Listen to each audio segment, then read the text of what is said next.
Quando surgem as curvas nas estradas da vida. Quando surgem as curvas na estrada da vida. Hoje é a última mensagem desta série, lembrando que a partir do mês de outubro, nós começaremos a trabalhar sobre o conhecer melhor a Deus. Então, quando nós olhamos ali, quando surgem as curvas na vida, logo em seguida, vem um outro slide, um slide que é muito assim, é muito gostoso. O melhor da vida é chegar. No próximo slide. O melhor da vida, o melhor da viagem é chegar. Às vezes eu não sei se ocorre com alguns dos irmãos, às vezes nós, antes de viajarmos, nós paramos, oramos, pedimos ao Senhor que nos conduza até o local desejado, que Ele seja, se você tiver um veículo próprio, que Ele seja o motorista por excelência. Se tiver um outro condutor do veículo, do meio de transporte, você ora para que Deus esteja no controle daquele meio de transporte. Mas às vezes também nós muitos esquecem de quando chegam ao local para agradecer ao Senhor. E quando retornamos ao nosso lar, às vezes quando eu falo nós, muitos cristãos não param para agradecer. Senhor, muito obrigado, porque atendeste a minha oração para me levar e nos trazer de volta. E aqui nós estamos, Senhor, muito obrigado, porque ouviste a oração do teu servo e ouviste a oração da tua serva. O melhor da viagem é chegar. E isso sem sombra de dúvida. É tão bom quando você viaja e vai tudo normalmente, transcorre tudo normalmente. Se você vai de carro, o pneu não fura, não tem problema nenhum, na pista, naquele trajeto, e você chega bem naquele local, e você passa um certo período naquele local, depois volta, e volta tranquilo, volta assim feliz, volta alegre. Então o melhor da viagem é chegar em casa com saúde, chegar em casa bem, chegar bem. Então é sobre isso que eu quero falar aos irmãos nesta noite, chegar e chegarmos bem, da mesma forma como nós pedimos ao Senhor para chegarmos, obrigado, meu irmão. Da mesma forma como nós pedimos ao Senhor para nos levar, nós pedimos ao Senhor para nos trazer, e quando nós chegamos em casa, encontramos todos bem, encontramos os amigos, os parentes, todos tranquilos. Então o melhor da viagem é chegar. E sobre este assunto que nós estaremos trabalhando nesta noite. No primeiro slide, estava nos mostrando ali uma família descarregando as malas, descarregando a mala no primeiro slide. Mas pode deixar isso ali, Poliana. Muito obrigado, irmã. Então vi ali uma família descarregando, tirando as malas ali do bagageiro do carro, como se estivesse assim bem satisfeito, porque chegaram, estão de volta ao seu lar, de volta à casa.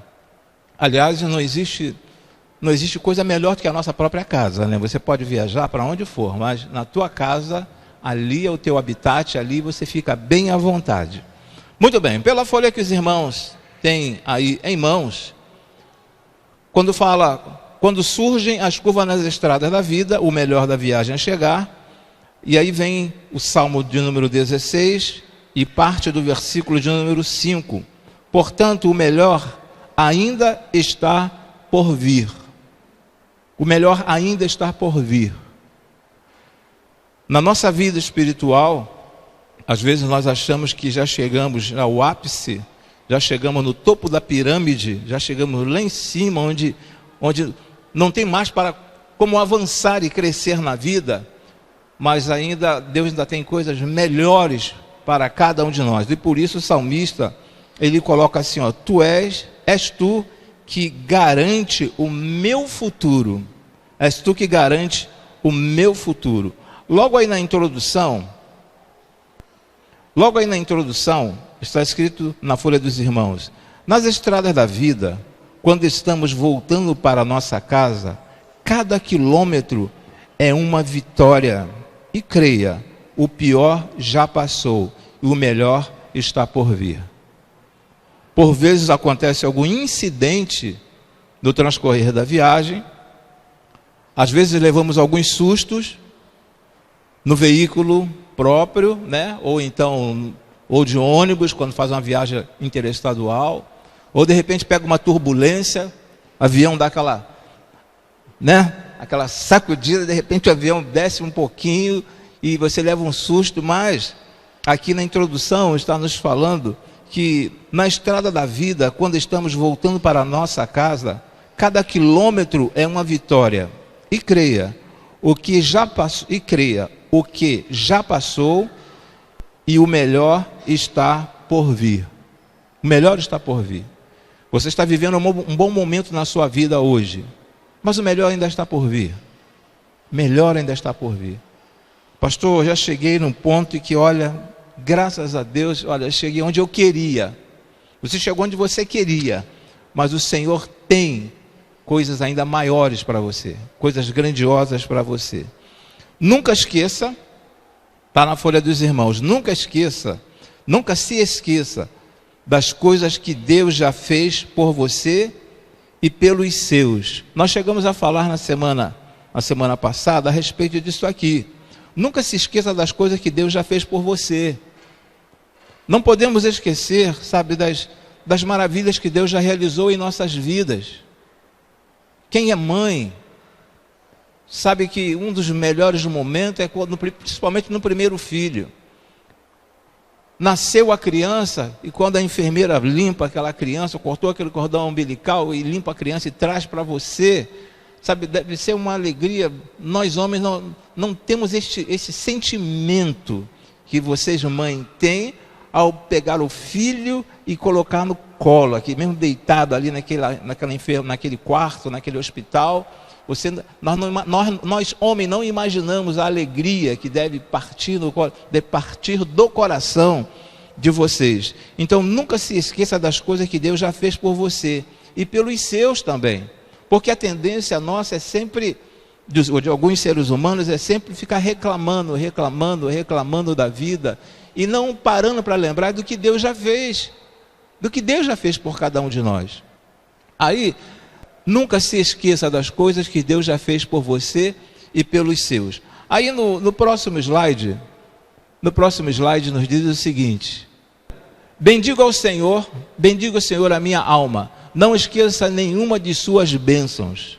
Então, com aquela ideia que eu falei de não esquecer de alguma coisa que Deus já fez por você, e ele sempre lembrar das coisas boas, então bendiga a minha alma, bendiga o Senhor a minha alma, não esqueça nenhuma de suas bênçãos em nossas vidas, em sua vida. Salmo de número 103, versículo de número 2, nos fala sobre este assunto.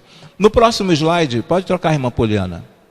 Vamos ver se eu chego, se bate junto com a da irmã. Portanto, o melhor ainda está por vir. Falei ainda há pouco, o melhor ainda está por vir. Na vida profissional, na vida estudantil, na vida conjugal, o melhor, na vida na área financeira, o melhor ainda está por vir. Portanto, o melhor ainda está por vir. Aí nesse outro salmo também nos fala, no Salmo 16, versículo 5, parte B, isto: és tu que garantes o meu futuro. É Deus que garante o nosso futuro. Nós fazemos planos, nós temos planos, mas é Deus que garante o nosso futuro. Não estou dizendo que você não deva planejar, você tem que planejar, mas é Ele que garante o teu futuro. É Ele que te dá condições de você chegar lá. É Ele, somente Ele. Então, é Ele que garante as nossas vitórias. Às vezes nós queremos confiar no nosso próprio intelecto. Não, eu sou capaz, eu vou fazer. Eu sei, Deus sabe que você é capaz, mas é Ele que garante o teu futuro. Porque nesta jornada da vida, nesta caminhada da vida, muitos obstáculos podem surgir, mas é Ele que garante o teu futuro. Às vezes a situação pode ser adversa, venha a ser difícil, diferente, quando uma condição apresentada que impeça de você chegar lá, mas é Ele que garante o seu futuro, garante o nosso futuro. Nesse outro slide nos fala, dentro do Salmo de número 77, isto, obrigado. Recordarei recordarei os meus feitos, os feitos do Senhor, recordarei os teus antigos milagres, meditarei em todas as suas obras e considerarei todos os seus feitos. Teus caminhos, ó Deus, são santos. Que Deus é tão grande como o nosso Deus. Que Deus é tão grande como o nosso Deus. Que Deus é tão grande. Às vezes as pessoas professam aí fora que não, eu amo a Deus, não, eu adoro a Deus, mas não fazem a vontade de Deus e não têm a fé que nós temos neste Deus. Essas pessoas não têm assim a mínima ideia do que Deus pode fazer pelas nossas vidas. Ela não tem a mínima ideia que Deus pode fazer pela vida dela. Então ela adora um Deus, mas é um demiurgo, um Deus pequeno. É um Deus pequeno, não o nosso Deus. Nesse outro slide nos diz ainda, nunca se esqueça das coisas que Deus já fez por você e pelos seus. Nunca se esqueça das coisas que Deus fez por você e pelos seus. No próximo slide, Salmo 103, versículo 2, mais uma vez, bendiga o Senhor a minha alma. Acho que eu estou voltando aqui. Bendiga o Senhor a minha alma, não esqueça nenhuma de suas bênçãos. No próximo slide, quem é Deus para você? Aí nós começamos a fazer uma pergunta esta que nós estaremos trabalhando também no mês de outubro, conhecendo melhor a Deus. Às vezes muitos pensam que conhecem a Deus, mas não conhecem Deus como Ele é na sua essência. Então aqui vem uma pergunta, quem é Deus para você? E isso já está na sua folha, ok? E nós vamos começar a preencher agora. Deus é o seu refúgio. Quem é Deus para você? Deus é o seu refúgio, que está lá no versículo de número 1. Deus é o seu refúgio. Ele diz assim, protege-me, ó Deus, pois em ti me refugio. Ele é o teu refúgio. É o teu refúgio. Não tem aquele negócio assim, meu Deus, não existe mais saída. O que eu vou fazer da minha vida agora? Ele é o teu refúgio. Nele você pode buscar um abrigo, nele você pode se refugiar. É lógico que eu estou falando para os irmãos aqui, os irmãos já sabem perfeitamente, mas Ele é e sempre será o nosso refúgio. E Ele diz, o salmista nos fala ainda no versículo de número 1, nos diz, protege-me, ó Deus, pois em ti me refugio. Uma outra situação, quem é Deus para você? Deus é a sua prioridade. Eu não sei se está acontecendo, fazer só uma comparação grotesca, chula, nesse momento, eu não sei se está acontecendo algum jogo de futebol neste horário, mas tem muitas pessoas que trocam, preferem ficar em casa para assistir o futebol, do que vir cultuar a Deus. Mas não, Deus é prioridade na minha vida, mas o que custa eu assistir esse futebol? Se você tem que viajar, se você tem algum compromisso que não tenha como você estar aqui para cultuar ao Senhor, por exemplo, nós temos irmãos que às vezes saem do serviço 8 horas, 8h30, 9 horas. Às vezes tem irmão que nesse momento está estudando em casa. Então não quer dizer com isso que a prioridade não seja Deus, não seja o Senhor Deus, mas é uma necessidade que ele tem naquele momento. Mas ficar em casa por ficar, Deus é a sua prioridade. E o salmista no versículo número 2, ele nos fala assim, tu és o meu Senhor, não tenho bem nenhum além de ti. Não tenho bem nenhum. No versículo de número 2, não tenho bem nenhum além de ti. Então ele é nosso refúgio, temos que dar prioridade a ele. E uma outra situação, sua coisa principal é fazer a vontade de Deus. No próximo slide, sua coisa principal é fazer a vontade de Deus. Sua coisa principal é fazer a vontade de Deus. E quais são as vontades de Deus em nossas vidas? Qual é a vontade de Deus em sua vida? Eu tenho que buscar, eu tenho que procurar qual é a vontade de Deus, a principal vontade de Deus na minha vida. Aí esse outro slide nos fala assim, a coisa principal em sua vida é fazer da coisa principal a coisa principal. A coisa principal em sua vida é fazer da coisa principal a coisa principal. Se ele é o principal na sua vida, então eu tenho que dar prioridade. Eu tenho que dar prioridade.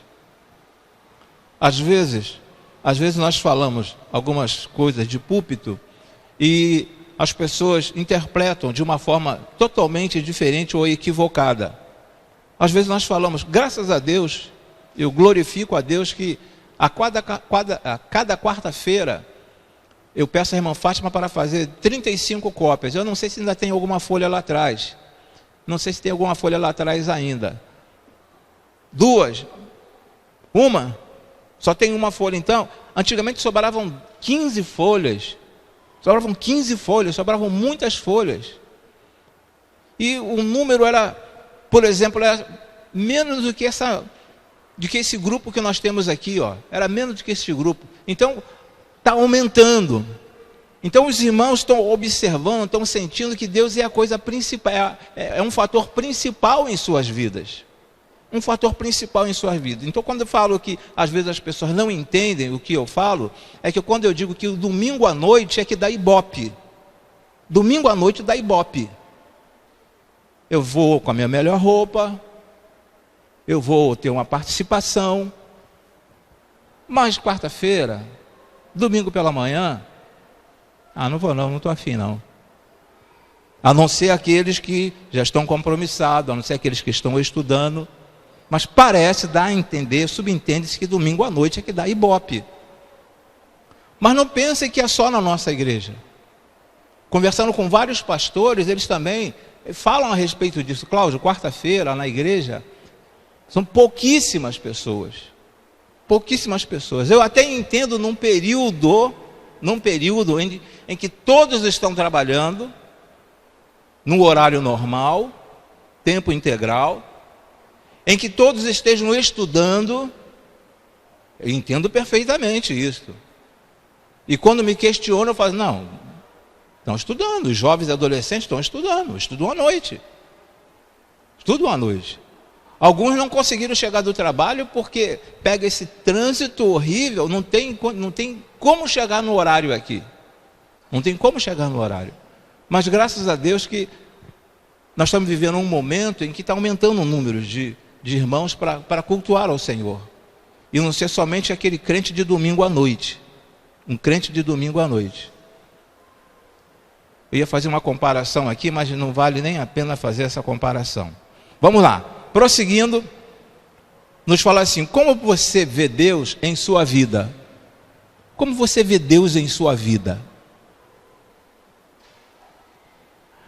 No próximo mês, nós teremos assim, algumas perguntas para os irmãos responderem em casa. Faremos o estudo aqui, mas as perguntas serão individuais. Vocês levarão as folhas, quem estiver aqui estarão levando a folha para casa e estarão respondendo. Mas como você vê Deus em sua vida? Como você vê Deus em sua vida? Eu não falo para você ver Deus a nível de mundo. Ele governa e sustenta todas as coisas. Controla todas as coisas. Domina todas as coisas. Mas estou falando como você vê Deus em sua vida. Traga Deus para você. É como se você estivesse introspectando, trazendo Deus para dentro de você. Como que você vê Deus em sua vida? Em sua vida. Não é fazer assim, eu imagino Deus desta forma, eu imagino Deus daquela forma, não. Como você vê Deus agindo, vou colocar, agindo na sua vida. Como que você vê Deus em sua vida? É uma boa pergunta para nós refletirmos, para muitos refletirem. Como que você vê Deus em sua vida? Avançando, para preencher, veja Deus de forma pessoal. Veja Deus de forma pessoal. Não veja Deus assim de uma forma global, no atacado. Veja Deus de forma pessoal. O Senhor, Ele está agindo na minha vida desta forma. Algumas pessoas pensam deste jeito, mas eu penso diferente dessas pessoas que pensam desta forma. Eu vejo Deus, agir na minha vida de uma forma totalmente diferente da que ele age na vida de outras pessoas. Então veja Deus de forma pessoal, e aí podemos acompanhar no versículo 1 e versículo 2. Protege-me, Elohim, pois em ti me refugio. A Jeová declaro, tu és o meu Adonai, não tenho bem nenhum além de ti. Não tenho bem nenhum além de ti.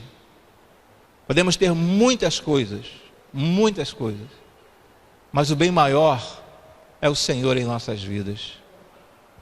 Quando nós paramos e lembramos da ilustração de Alexandre o Grande, quando ele estava prestes, já estava no leito de morte, quando paramos e lembrando, aqueles que conhecem essa ilustração, Alexandre conquistou tudo quanto ele tinha que conquistar, ele conseguiu.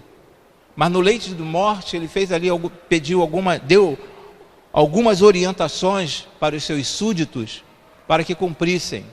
E fechando a ideia, era para mostrar ao mundo que ele veio sem nada para o mundo e não levaria nada deste mundo para o local para onde ele estava indo. O que você pode experimentar ao se relacionar pessoalmente com Deus? O que você pode experimentar ao se relacionar pessoalmente com Deus? Às vezes as pessoas, nesse relacionamento pessoal com Deus, é aquele tempo a sós, um tempo a sós com Deus. Eu não sei quantos tiram um tempo a sós com Deus, na sua devocional, um momento de diálogo com Deus, não apenas um monólogo. Você lê a Bíblia, você interpreta a Bíblia, você ora e fecha a Bíblia e acabou. Eu não sei se você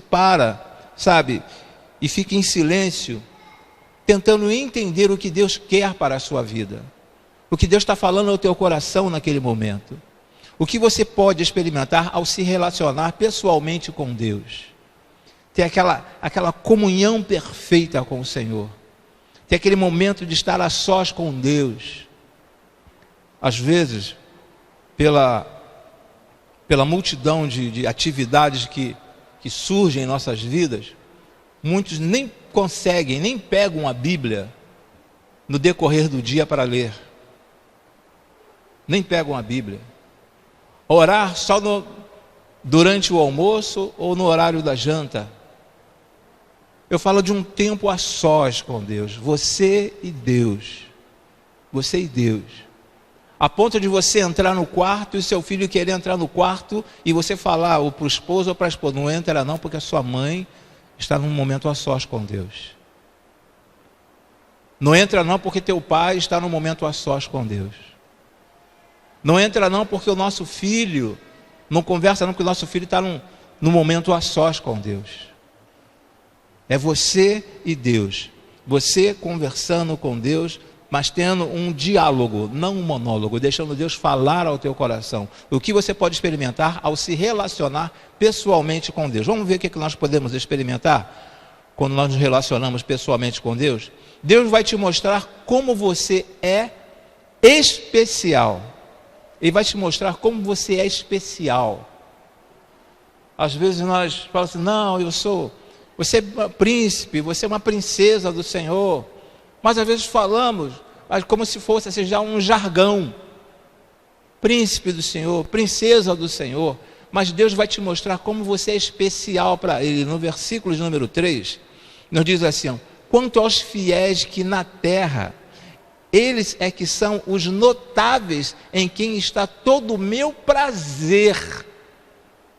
Está todo o meu prazer. Todo o meu prazer. Prazer de Deus em quem? Em você. Em cada um de nós. Então observe o quanto você é especial para Deus. Você não é apenas mais um evangélico. Você não é apenas mais um cristão. Você não é apenas mais um na face da terra. Você é uma pessoa muitíssimo especial para Deus. Muito especial para Deus. A ponto de, se alguém quiser fazer alguma coisa contra você, essa pessoa vai ter que prestar contas com Deus. Você não precisa nem tomar nenhuma decisão. Deixe que Deus haja por ti. Ele vai agir por você. Ele é teu advogado por excelência.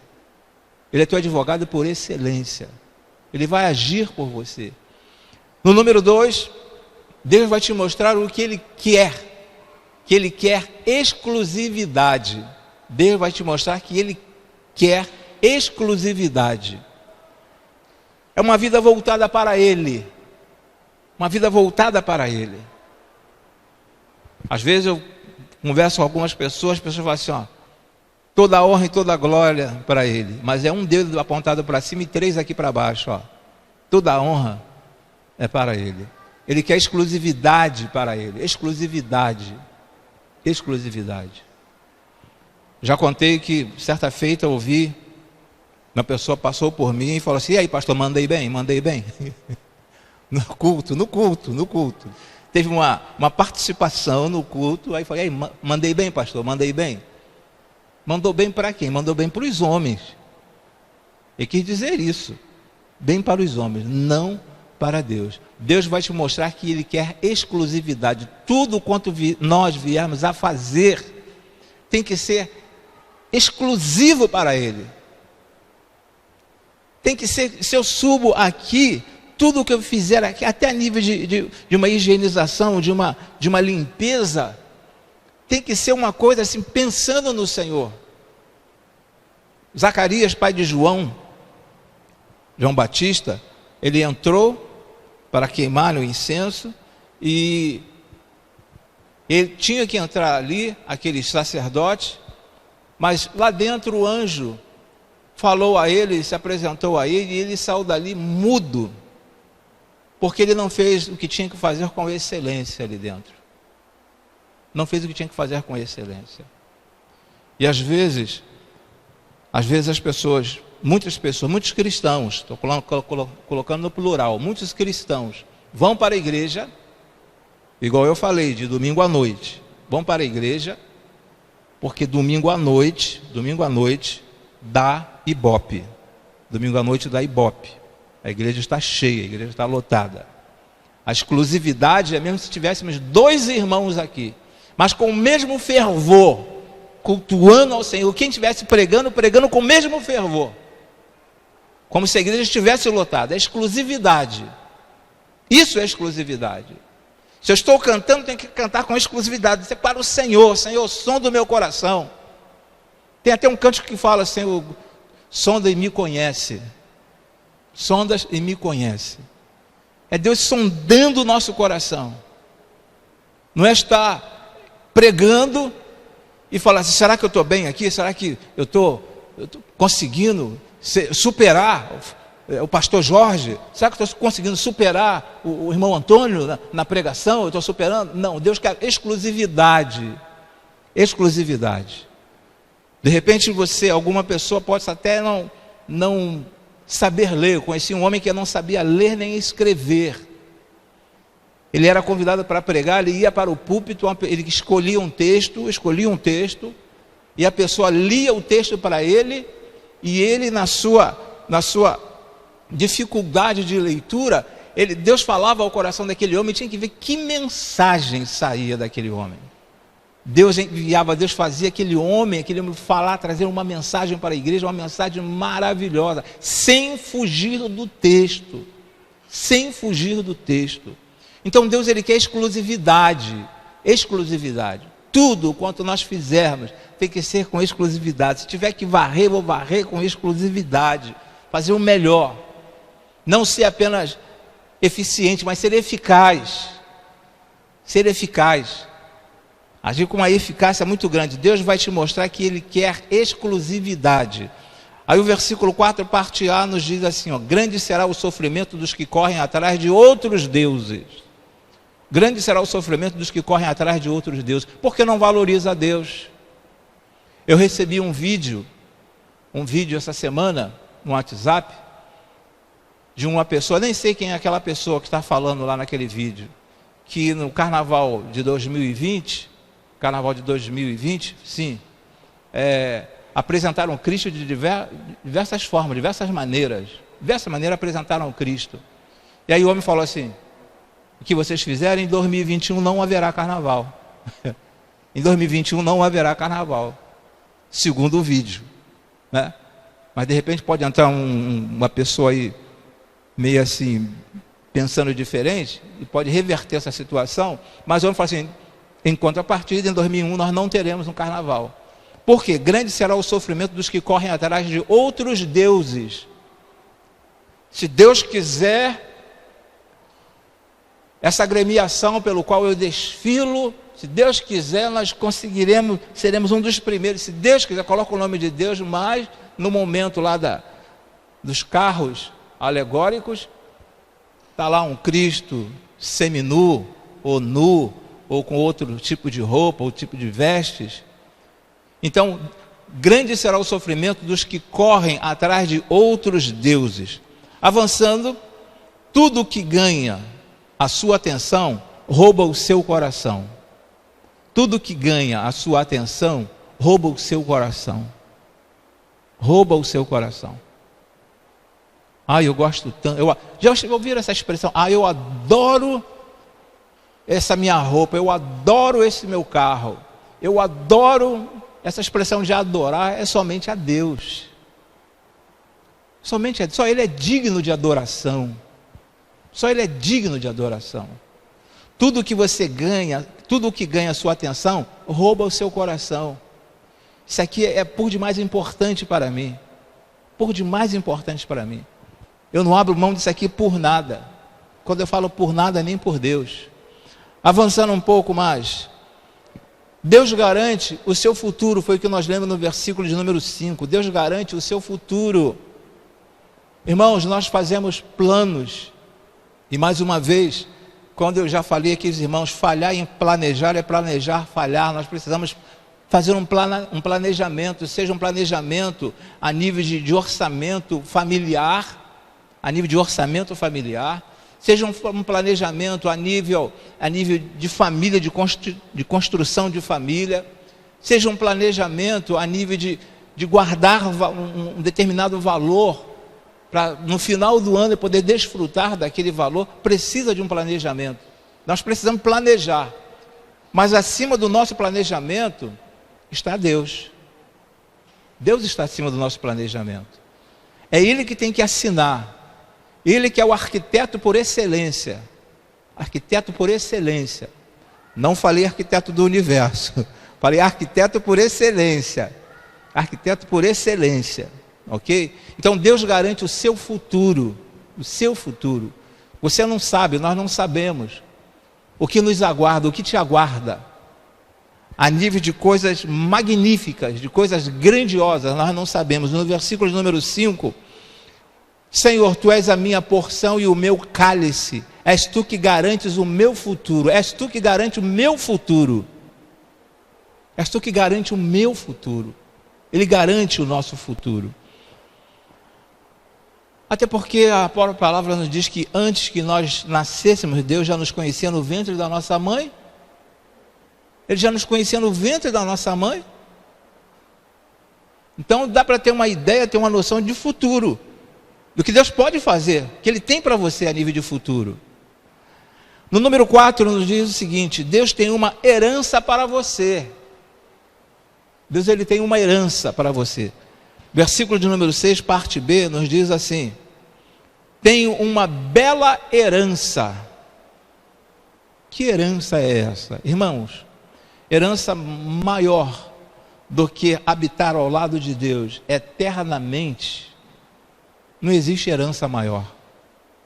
Não existe herança maior. Deus tem uma herança para você. Deus tem algo magnífico para você. E não apenas quando eu fechar os olhos aqui nesta terra, eu sei que Deus tem tudo de bom, reservado e preparado para mim. Ele quer que você desfrute do bom e do melhor também aqui nesta terra. É a vontade de Deus que você desfrute do bom e do melhor aqui nesta terra. A própria palavra dele nos garante, nos fala sobre isto. Que tenham vida e vida em abundância. Onde vocês colocarem a planta do pé de vocês, aquele local será abençoado. E eu creio nisso, irmãos. Eu não sei se vocês já experimentaram, de você chegar numa loja, a loja está vazia, vazia, vazia. Você entra para comprar alguma coisa, daqui a pouco a loja dá 4, 5, 6, 8 pessoas. Não sei se alguém já experimentou isso, mas é fantástico. Isso acontece com muitos cristãos. Com muitos cristãos. E Deus quer que você desfrute desta herança também aqui. Não apenas, fechei meus olhos, partiu estar com o Senhor, vamos esperar, vamos aguardar a morte para morarmos ao lado do Senhor. Ele quer que você desfrute, que nós venhamos a desfrutar desta herança também aqui. A vida eterna começa aqui. A vida eterna começa aqui. Aqui tem início a vida eterna. Senhor Jesus, conversando com os seus apóstolos, certa feita, ele falou: Pai, não te peço por estes, mas te peço por aqueles que hão de vir. Por aqueles que hão de vir, que no caso seríamos nós. No caso seríamos nós. Deus tem uma herança para você, creia nisso. Tem uma herança. É palavra dele, não é palavra de um autor de um livro de autoajuda. Tenho uma bela herança. Um livro de autoajuda, em alguns momentos, ele te traz algum benefício. Mas a ajuda maior está no nosso Deus. A ajuda maior está no nosso Deus. Augusto Cury, ele tem até um livro que, salvo engano, ele diz que Jesus é o psicólogo por excelência. É o psicólogo por excelência. Nada contra aqueles que buscam os profissionais, porque tem coisas que pastor, ele consegue dirimir, ele consegue resolver, mas tem certas coisas que o pastor ele tem que ter uma consciência que já foge ao conhecimento dele, ele tem que passar para um profissional. Então, quando nós lemos aqui que Deus ele tem uma herança, ele tem tudo de bom para cada um de nós, ele sabe perfeitamente o que te aguarda, que está reservado para você no futuro. Às vezes nós não sabemos, mas ele sabe perfeitamente. No número 5, Deus cuidará de você. No número 5, Deus cuidará de você. E aí nós podemos confirmar na leitura bíblica no versículo de número 7, bendirei o Senhor que me aconselha, na escura noite o meu coração me ensina. Na escura noite o meu coração me ensina. A noite escura, naquele momento tenebroso, naquele momento em que você não consegue enxergar nada, mas eu bendirei o Senhor que me aconselha. Na escuridão, na escura noite o meu coração me ensina. Naquele momento de tão grande dificuldade, naquele momento que nós pensamos que vamos perder tudo. Sabe o que é perder tudo? É perder tudo. Quando eu digo perder tudo, o tudo resume em família. Perder a família. Eu creio que isso é o perdeu tudo. Perdeu tudo. Você pode viver, você pode ter o teu salário achatado, você pode ter o teu salário diminuído em virtude da situação que estamos vivendo, mas o perder tudo, eu vejo a nível de família. A nível de família. Nesse outro slide, nos diz o Senhor, com Ele, que é no Salmo 16, versículo número 8, com Ele à minha direita não serei abalado. Com Ele à minha direita não serei abalado. Ele estando ao meu lado, eu não serei abalado. Muitos aqui, de repente os mais antigos, devem lembrar desse fato. Na escola, 2 irmãos estudando na mesma escola, aí um falava para o outro, tinha um grandão que falava assim, você está confiando em quem? Está confiando em quem? Está confiando em quem? Está confiando no teu irmão? Está achando que alguém vai te ajudar? Com ele à minha direita eu não serei abalado. Pode acontecer o que for. Eu estava vindo para cá agora, eu estava pensando, quem vai nesse sentido aqui na estrada de Belford Roxo, sentido a Belford Roxo, para passar no domingo à noite naquele pedacinho ali, irmãos, é muito difícil. É muito difícil no domingo à noite. Eu não sei sábado como é que fica, mas no domingo é terrível. É terrível. Então, quando eu estava vindo para cá, já vim pensando assim, eu vou deixar meu carro lá perto da casa da irmã Rosa. Vou deixar meu carro lá perto da casa da irmã Rosa. Porque na hora que eu for embora, pego minha Bíblia, pego meu material, vou caminhando, de lá já acabou o tumulto. Já acabou o tumulto. Então quando fala assim, ó, com ele à minha direita não seria abalado, não quer dizer que eu vou pegar meu carro, vou passar no meio do pessoal ali, vou esbarrar num carro, vou esbarrar numa moto, vou... Não, Deus está do meu lado, Deus está do meu lado, eu vou passar no meio dessa multidão, dessa galera aqui que não vai acontecer nada. Prudência também é muito bom. O que você puder fazer, não espere que Deus faça por você. O que você puder fazer, não espere que Deus faça por você. Com ele à minha direita não seria abalado. Não seria abalado. Algumas coisas podem surgir em nossas vidas, podem surgir na sua vida, mas com o Senhor ao seu lado, não se abale não, irmão. Eu sei que é difícil você controlar o fator emocional. É muito difícil. Falar sobre a doença de alguma pessoa, falar assim, não, o Senhor é contigo, seja forte, Deus te garante, olha as promessas do Senhor para a sua vida. É tranquilo nós falarmos, mas quando você vive a situação, às vezes a nossa mente, ela nos engana. Quando você vive uma situação, você começa a ficar um pouco assim, em determinado momento, entristecido, em determinado momento, Senhor, o porquê, em determinado momento, com ele à minha direita não serei abalado.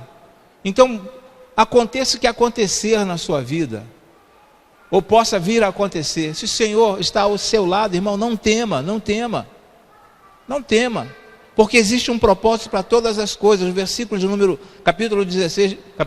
Salmo de número 16, versículo 8, nos diz desta forma, com ele à minha direita não seria abalado, já lemos. Avançando, nos diz, o melhor está por vir, tem seu auge na eternidade.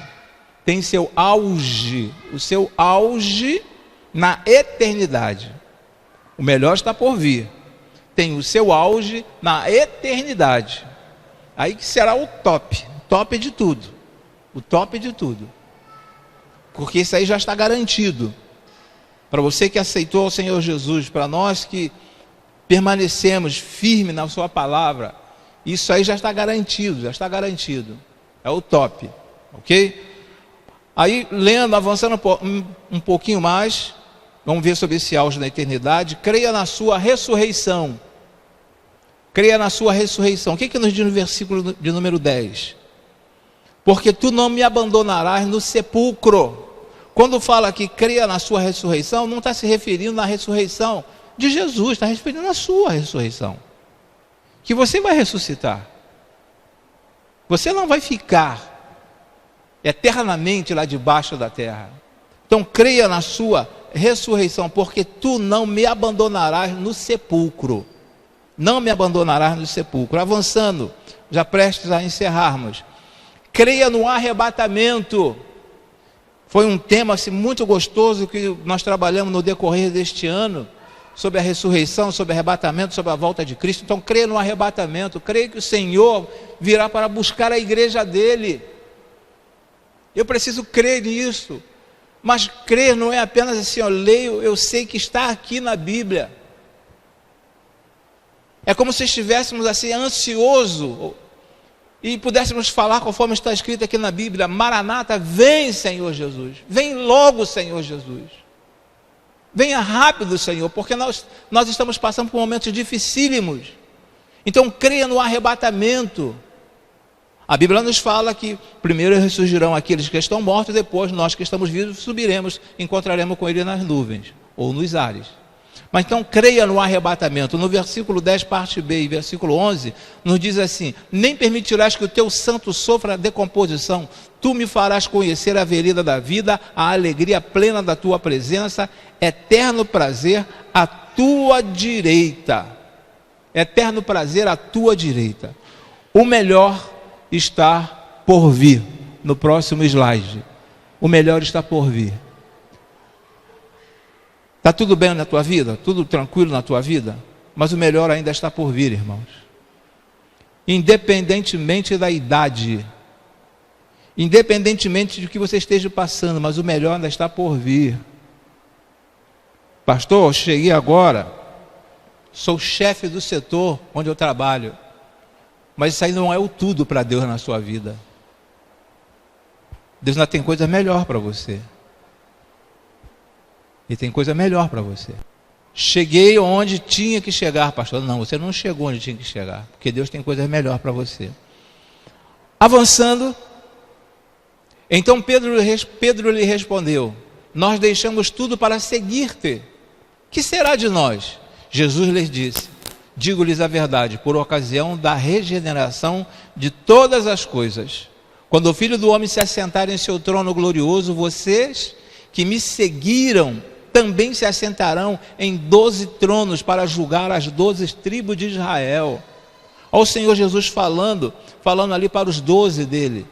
Jesus conversando com seus apóstolos a respeito do que o que aguardava, o que estava por vir na vida daqueles homens. Por quê? Porque eles abandonaram tudo, largaram tudo. Esse largar tudo para nós, hoje alguns pastores, eles largam o emprego e vão viver do ministério.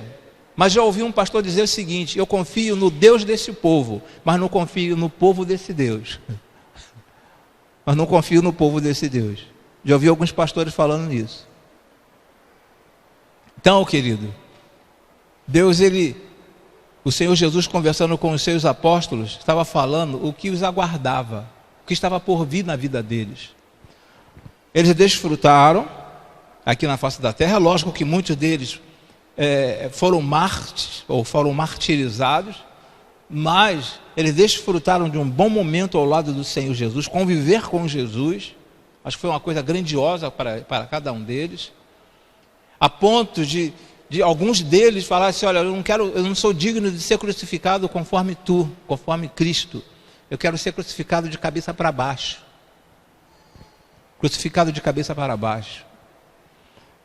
Fechando, Mateus capítulo 19, versículo de 27 a 30, no próximo slide nos diz: e todos os que tiverem deixado casa, irmãos, irmãs, pai, mãe, filhos ou campos, por minha causa, receberão 100 vezes mais e herdarão a vida eterna. Contudo, muitos primeiros serão últimos, e muitos últimos serão primeiros. Quando fala abandonar aqui, não quer dizer que você tem que abandonar.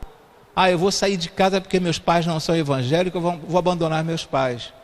Você pode continuar dentro da sua casa, sendo evangélico, e seus pais não sendo. Você deve continuar dentro da sua casa, você sendo evangélico e a sua esposa não sendo. Você deve continuar. Você deve continuar dentro da sua casa, você sendo evangélico e a sua esposa não sendo. Eu creio que eu falei dos dois. Então, abandonar não quer dizer você largar tudo. Aqui havia uma grande necessidade. Eles largaram realmente a pesca, a profissão, o sustento deles, a profissão deles, e seguiram a Jesus. Mas você não precisa. Eu vou sair, vou largar meu emprego você pode até largar, porque é Deus que nos sustenta. Mais uma vez, um pastor falou para mim: eu confio no Deus deste povo, mas não confio no povo deste Deus. Porque hoje você está pastoreando, mas amanhã pode não estar. Aliás, eu peço até oração aos irmãos por um pastor que alguns de vocês conhecem, os irmãos conhecem, que é o pastor Enes.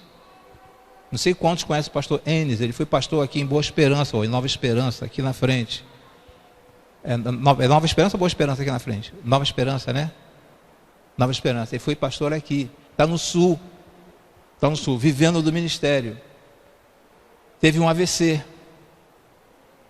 E está sobrevivendo com ajuda, se movendo com a ajuda da esposa, da ajuda daqueles amigos mais próximos. E agora? A única fonte de renda dele era a igreja.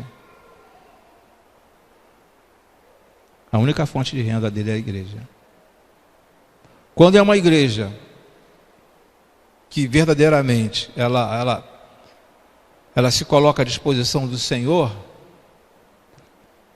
ficou doente, mas a igreja vai ajudar a manter. Podemos até colocar um pastor interino, ele vai continuar sendo pastor, presidente, mesmo não estando na igreja, mas vamos colocar um pastor interino, mas ele vai continuar ganhando. Ou então, um outro pastor assume a igreja, mas vamos colocar no caso do pastor que eu estou mencionando, vamos colocar no livro de ata da igreja que esse pastor vai receber X por mês enquanto viver. X por mês enquanto viver. Estou fazendo menção desse pastor que eu estou, pastor Enes, que alguns irmãos conhecem. Então, irmãos, todos que tiverem deixado casa, irmãos, irmãs, pai, mãe, filhos ou campos, por minha causa, receberão 100 vezes mais e herdarão a vida eterna. Contudo, muitos primeiros serão últimos, e muitos últimos serão primeiros. Às vezes, aquela parábola que nós conhecemos, as pessoas reclamam, poxa, fulano chegou agora e já quer sentar na janela, mas chegou agora, mas está apresentando o trabalho. Está apresentando o trabalho. E às vezes, ou por vezes, ficamos na igreja tanto tempo, sentado, aguardando, e quando surge alguém, questionamos.